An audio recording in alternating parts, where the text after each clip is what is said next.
ఏలూరు జిల్లా ద్వారకా తిరుమల మండలం మెట్టపంగడిగూడెంలో మహిళపై అత్యాచారానికి ప్రయత్నించాడు ఓ వ్యక్తి.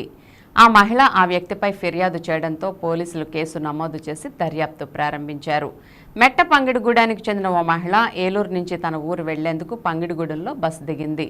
అక్కడ నుంచి మెట్టపంగడిగూడెం వెళ్లేందుకు ఏ వాహనం లేకపోవడంతో నడుచుకుంటూ ఇంటికి బయలుదేరింది.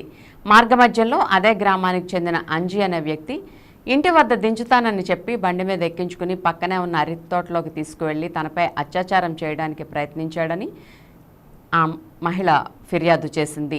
అయితే ఆ మహిళ అక్కడి నుంచి పారిపోయి ద్వారకా తిరుమల పోలీసులకు ఫిర్యాదు చేసింది. ఈ ఘటనపై కేసు నమోదు చేసిన పోలీసులు దర్యాప్తు ప్రారంభించారు. నుంచి ఏలూరు గవర్నమెంట్ హాస్పిటల్ కని బయలుదేరి వెళ్ళానండి. మధ్యాహ్నం పొద్దున్న 10:30 ఆ టైంకి బయలుదేరి వెళ్ళానండి. హాస్పిటల్లో పని అయిపోయింది. మళ్ళీ 2ంటికి మళ్ళీ పంగడిగూడెంలో దిగానండి. పంగడిగూడెంలో దిగి 2:30 వరకు బస్ కోసం చూశానండి.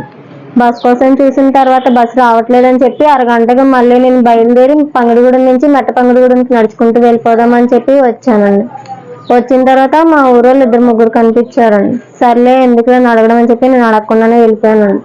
వెళ్ళిపోయిన తర్వాత అక్కడ సంత మార్కెట్ అని ఒకటి ఉంటుందండి. అది కూడా దాటి ఉప్పరోలు ఇల్లు అని చెప్పేసి ఉంటాయండి. అవి కూడా దాటి కొంచెం ఎదరికి వెళ్ళిపోయాక పొలాలు గట్టా ఉంటాయండి మా ఊరికి వెళ్ళే దారి. సర్లే అని నడుచుకుంటూ వెళ్తుంటే మా ఊరు ఒక అతను నేను దింపుతారా అమ్మ అన్నారండి. సర్లే తెలిసిన అతనే కదా అని చెప్పేసి నేను సర్లేండి ఎక్కుతాను అని చెప్పేసి అన్నానండి. అన్నాక తను అతని పేరు వేరే వెళ్ళి అంజిబాబు అంటారంట. కానీ అతని పూర్తి పేరు కూడా నాకు తెలీదు. అంజీ అంటారని మటుకైతే తెలుసండి. అక్కడి నుంచి మళ్ళీ ఊర్లోకి నేను ఎక్కిన దగ్గర నుంచి ఒక 40 అడుగుల దూరంలో మా ఊరికి వెళ్ళే దారి కాకుండా ఇటు కొంత వైపు వెళ్ళే దారిలో రైట్ సైడ్ లో ఒక దారి ఉందండి. ఆ దారిలోకి ఎదరిదాకా తీసుకెళ్ళిపోయాడు. మీరు ఇటువైపు ఎందుకండి తీసుకెళ్తున్నారు, తీసుకెళ్లాల్సింది ఇటు కదా, మీరు ఎందుకు ఇటు తీసుకెళ్తున్నారని చెప్పి కంగారుగా మాట్లాడి ఇంకా నాకు భయం వేసేసరికి నేను దిగిపోతానండి, ఇక్కడ ఆపేని నేను వెళ్ళిపోతాను, ఇక్కడ నుంచి ఇంటికి నడుచుకుంటూ వెళ్ళిపోతానండి, పర్లేదండి అని చెప్పేసి అరిశానండి. అరిచిన తర్వాత ఇతను ఏం చేశాడంటే మళ్ళీ అక్కడ ఎవరో ఉన్నారంట, చూశాడు. నాకు తెలియదు చూసిన విషయం. గబా బండి వెనక్కి తిప్పేసి అక్కడ పక్కనే అరటి తోట ఉంటే అక్కడ ఆపేశాడండి బండి. ఆపేసి నేను బండి దిగి ఇటువైపు బండి చుట్టూరు తిరిగి ఇటువైపు ఎదరకొచ్చేసేసరికి తిను చేపట్టుకొని అరటి తోటలోకి లాక్కెళ్ళాడండి. లాక్కెళ్ళిన తర్వాత నేను రాను ఎంత అరిసినా కూడా నేను రావట్లేదని చెప్పి ఈ రైట్ హ్యాండే పట్టుకొని లోపలికి లాక్కెళ్ళి రావట్లేదని చెప్పేసి నడుము మీద చేసి వాటేసుకొని పైకి భుజం మీద కేసేసుకొని అటు ఈ చిన్న అరటి తోటలోంచి పెద్ద అరటి తోటలోకి లాక్కెళ్ళాడండి. అక్కడ 2 ఉన్నారు, మాట్లాడుకో అరవకో అని చెప్పేసి తిట్టేసి అటు లాక్కెళ్ళిపోయాడండి ఎత్తుకొని. లాక్కెళ్ళిన తర్వాత ఇతను ఏం చేశాడంటే వాళ్ళు ఉన్నారని చెప్పేసి ఇటువైపుకి తీసుకొచ్చాడు కదండి. నేనేమో అరుచుకుంటూ వద్దండి వదిలేండి నేను ఇక్కడి నుంచి వెళ్ళిపోతానండి ప్లీజ్ అండి, అక్కడ వాళ్ళు ఉన్నారు కదండి నేను అని చెప్పేసి ఇంకా గట్టిగానే అరిశాను వాళ్ళకి వినబడిద్దేమో అని చెప్పి.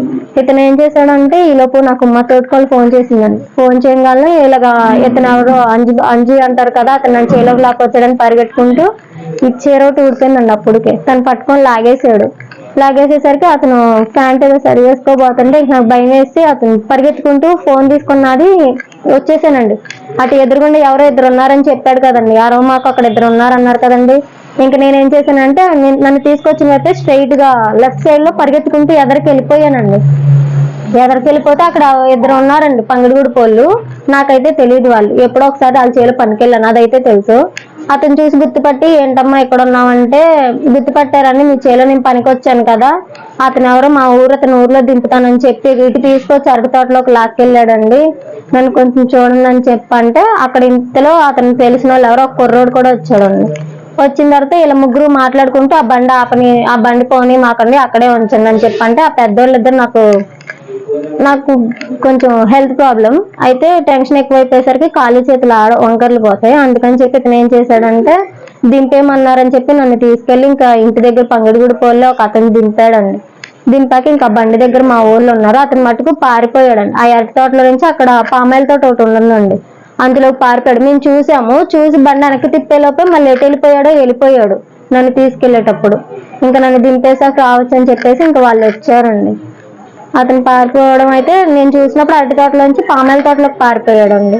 బండి మటుకు అక్కడే ఉండిపోయింది, బండి ఆపేశారు.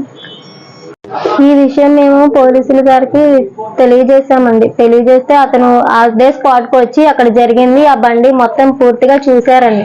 చూసిన తర్వాత ఈ కేసు మీద ఫైల్ చేశారు. నాకు న్యాయం కావాలని చెప్పి పోలీసుల వారిని మిమ్మల్ని చాలా ప్రార్థిస్తున్నానండి.